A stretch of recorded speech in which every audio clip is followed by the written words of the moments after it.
kenapa sih Maram memilih bahasa Indonesia? Kenapa nggak bahasa lain di dunia ini? Kenapa bahasa Indonesia? Singkat saja. Jadi maksudnya orang ke sana harus belajar lebih banyak, karena Indonesia itu sangat luar biasa. Halo, assalamualaikum warahmatullahi wabarakatuh. Welcome back to my channel ya teman-teman. Selamat datang di channel Junot Voice. Saya ucapkan banyak terima kasih. Ada berita duka ya, kita semua pasti udah tahu yang berita duka viral di pabrik atau PT Nikel di Morowali, yaitu IMIP kembali berduka. Terjadi ledakan atau insiden di tungku pembakaran pabrik nikel tersebut.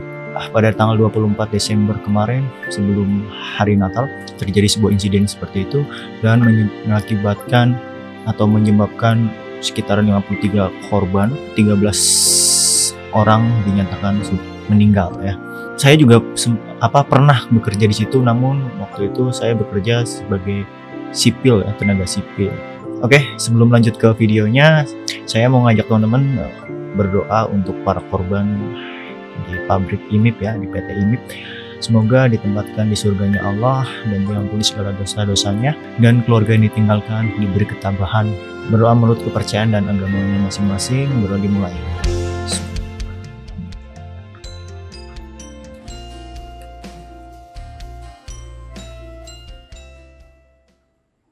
Berdoa selesai. Oke teman-teman, kali ini saya akan mengajak teman-teman untuk melihat sebuah video, di mana video ini bisa dibilang salah satu penyebab atau faktor bahasa Indonesia cepat berkembang dan diakui sebagai bahasa resmi UNESCO. Berkali-kali saya ucapkan, saya sendiri sebagai masyarakat Indonesia, warga negara Indonesia, memang merasa bangga, benar-benar bangga gitu.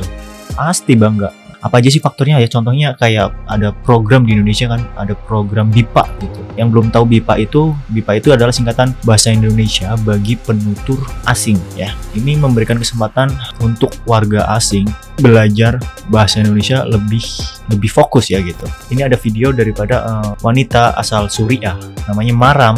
Dia adalah pembelajar BIPA dari asal Suriah. Gimana sih menurut si Maram ini belajar tentang bahasa Indonesia gitu. Oke teman-teman, sebelum lanjut ke video, jangan lupa like, subscribe, dan komen. Share lah ini. Oke, cek dulu, nggak usah lama. Alhamdulillah. Maram, terima kasih ya sudah hadir untuk membuat video menemani sahabat bahasa kali ini. Kalau boleh tahu, Maram pembelajar BIPA dari Suriah, benar? Dulu ya hanya mungkin beberapa minggu di Suriah. Jadi kurang dari sebulan. Dan saya hanya belajar level 1 aja. Tapi untuk saya nggak cukup seperti waktu saya datang ke sini, ke Indonesia dan belajar di sini, karena waktu ketemu orang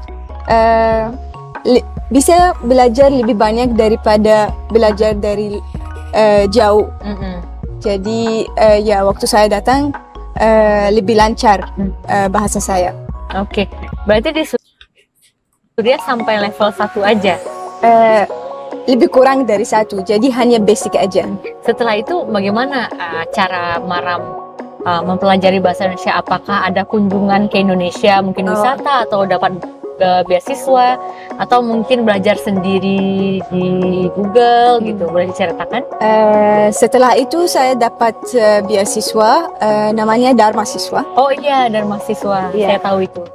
Waktu itu Dharma Siswa di Universitas UPI di Bandung.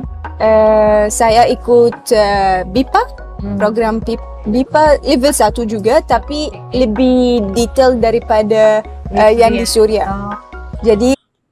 Jadi sebelumnya Maram ini sudah belajar bahasa Indonesia di Suriah ya, program di Suriah, namun belum sampai level 1 gitu, baru basic-basicnya aja.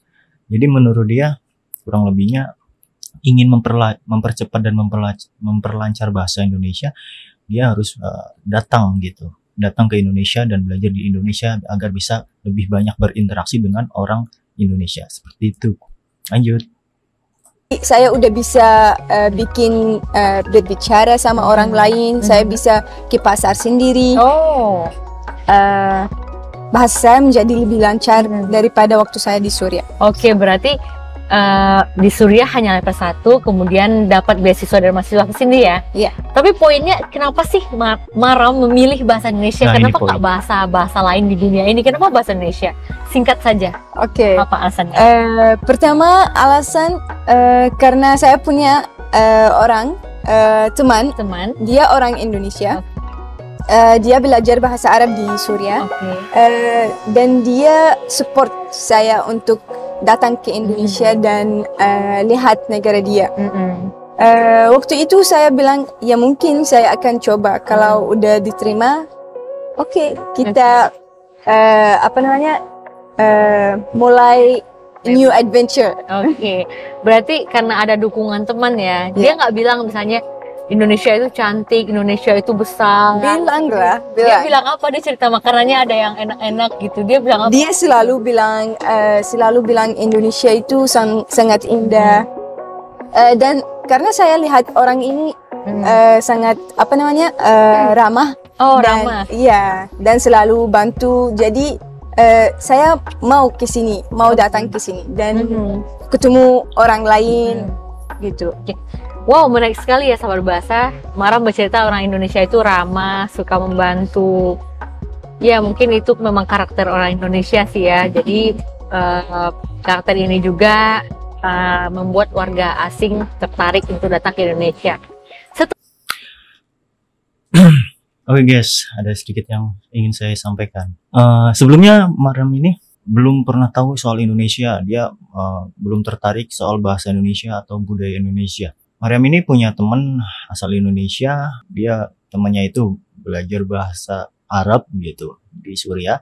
Lalu temannya itu bisa dibilang sahabat, terus sering menawarkan bahwasanya mau nggak belajar bahasa Indonesia atau pergi berkunjung ke Indonesia gitu. Temannya itu menceritakan bahwasanya orang Indonesia seperti ini loh, ramah-ramah gitu. Jadi poin yang kita tangkap nih, koneksi ya teman-teman.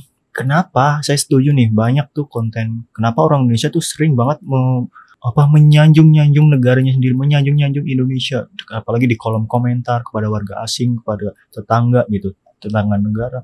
Kan sering tuh banyak netizen Indonesia, wah bangga nih, Indonesia loh ini datang ke tempat ini Indonesia, contoh nih Lombok, bagus loh gitu. Kenapa orang Indonesia terlalu membanggakan gitu, membanggakan negaranya sendiri gitu? Ya efek baiknya seperti ini gitu. Banyak orang penasaran, tertarik, emang bener sih ya. Akhirnya kan orang yang penasaran itu, warga asing itu datang ke Indonesia dan akhirnya jatuh cinta Indonesia, belajar tentang Indonesia dan gitu. Contohnya ini adalah salah satu faktor bagaimana perkembangan bahasa Indonesia gitu. Sebenarnya kayak nih contoh nih buat netizen Malaysia, Upin Ipin itu sebenarnya juga udah cukup bagus gitu untuk memperkenalkan budaya mereka, budaya Malaysia ke Indonesia. Kan banyak nih contoh kayak saya tuh kurang paham tentang kebudayaan Malaysia gitu kan. Dengan adanya kartun Upin Ipin itu cukup lumayan membantu memperkenalkan budaya mereka gitu. Sampai anak kecil tuh pada suka ngomong pakai bahasa logat-logat Melayu gitu. Sampai meniru-niru. Itu sebenarnya adalah salah satu faktor yang bisa memperkenalkan budaya Malaysia, bahasa Malaysia pada anak-anak atau orang-orang yang belum tahu tentang Malaysia gitu. Oke teman-teman, gimana menurut kalian? Tolong tulis di kolom komentar. Saya sekali lagi ucapkan terima kasih dan saya Junot undur diri. Assalamualaikum warahmatullahi wabarakatuh. Bye.